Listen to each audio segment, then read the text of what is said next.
उतरवली नशा, औरंगजेबाची उतरवली नशा, असा झुंजला काही दिशा, फितुरांची करून दुर्दशा, बोलत होता लेखणीची भाषा. अरे जाऊन विचारा त्या सह्याद्रीला, माझा शंभू राजा कसा होता. परंतु कुणीतरी यायचं, कुणीतरी साहित्यिक यायचा आणि सांगायचा शंभू राजा, शंभू राजा छे छे छे छे छे, मदिरा आणि मदिराक्षीच्या नादी लागलेला राजा. कुणीतरी कादंबरीकार उठायचा आणि सांगायचा शंभू राजा फितूर. कुणीतरी नाटककार उठायचा आणि नाटक लिहायचा शंभू राजा गद्दार. असा होता माझा शंभू राजा? नाही, असा माझा शंभू राजा नव्हता. हे सांगण्यासाठी आज मी कणखऱ्याच्या भूमीमध्ये उभा आहे. साधारणतः जून जुलै 1665 प्रसंग आहे. औरंगजेबाचा दरबार भरलेला आहे.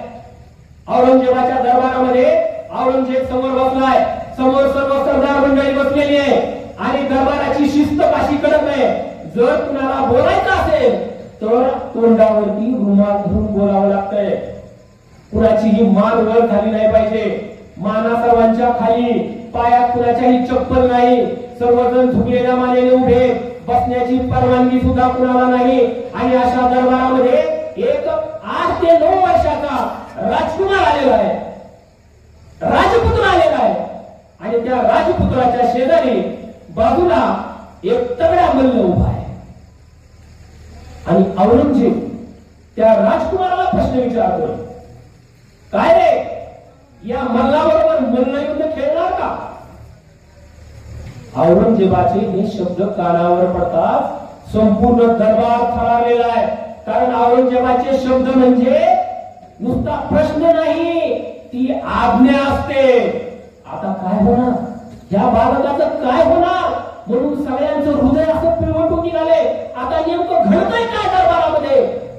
इतका कट्टर औरंगजेब होता आणि सर्व दरबार थरारलेला आहे. फक्त एकच मुलगा असा आहे की तो घाबरलेला नाही. त्या मुलाने समोर औरंगजेबाकडे पाहिलंय. कुणाचीही हिंमत होत नव्हती औरंगजेबाकडे पाहायला.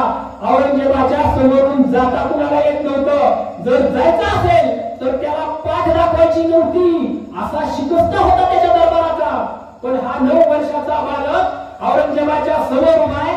त्याच्या नजरेला नजर मिळवली आणि काय म्हणतोय, राजपुत्र आहे, राजाचा पुत्र आहे, बरोबरीच्या बरोबर त्यांना युद्ध खेळतो, पुन्हा आयल्या बरोबर नाही. औरंगजेबाच्या दरबारात त्याच्या समोर त्याच्या नजरेला नजर भिडवून त्याला खडे बोल सुनावणारा तो राजपुत्र म्हणजे संभाजी शिवाजी भोसले, आपले शंभूराजे. शंभूराजांनी तिथे औरंगजेबाला 9 वर्षाचा असताना असे खडे बोल सुनावले होते.